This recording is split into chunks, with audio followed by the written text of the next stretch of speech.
We live in a world obsessed with popularity. Followers, likes, group photos. The more people around you, the more successful your life looks. But what about the person who walks alone?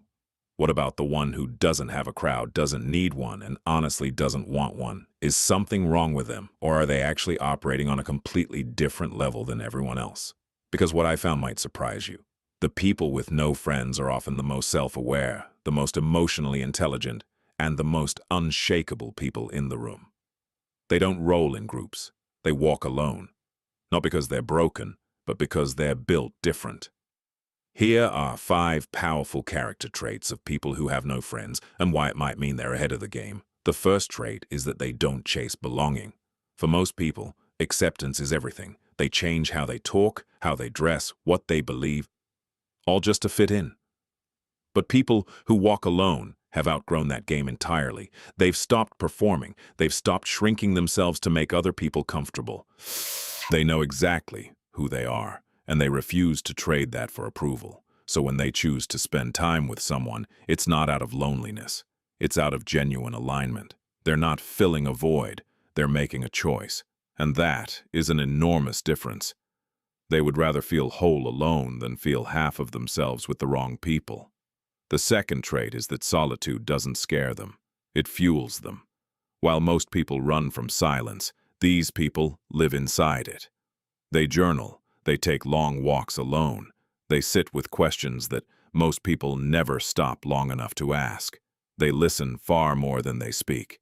And because of that, when they do speak, it means something. They're not antisocial. They are anti-surface level. They don't have the patience for conversations that go nowhere and relationships built on nothing. They crave depth. They crave meaning. And they would rather sit in silence than waste their energy on noise. The third trait is that they would rather disappoint others than betray themselves. Not having friends isn't always a tragedy. Sometimes it's a boundary win. These are the people who looked at the drama, the toxicity, the fake energy, the people who drained them, and made a decision. They walked away, not with anger, not with bitterness, but with clarity. They've learned that you cannot heal in the same environment that broke you. They choose their peace over popularity every single time, and that kind of discipline, that ability to protect your own energy without apology, is something most people spend their entire lives trying to build. The fourth trait is that they read energy like nobody else can. They walk into a room and they feel everything. The fake smiles, the hidden resentments, the people pretending to be something they're not, the tension nobody is talking about. They sense it all before a single word is spoken. This is not paranoia. This is perception. Years of observing from the outside rather than getting lost in the noise has given them an ability to see what others completely miss.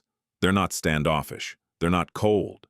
They are simply protective of their energy because they know better than anyone how much toxic environments can cost you. The fifth trait is that they are growing at a pace most people can't keep up with. Some people lose friends because of bad behavior, but some people lose friends because they are transforming. They are healing. They are raising their standards. They are becoming a version of themselves that their old environment simply cannot contain. And not everyone can make that journey with you. And that is completely okay. These people understand that outgrowing someone is not a betrayal. It's a sign of growth. They are not afraid to leave behind what no longer fits them, even if it means walking forward alone. So if you're someone who walks solo, here's what might be true about you. You are self-sovereign. You are a deep thinker.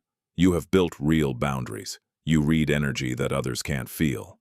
And you are probably moving and evolving faster than your old environment can handle. That is not a flaw. That is not something to fix. And it does not mean you will be alone forever. It simply means you are done wasting your presence in places where your presence is not honored. You're not hard to love. You are just hard to manipulate. And there is a massive difference between the two.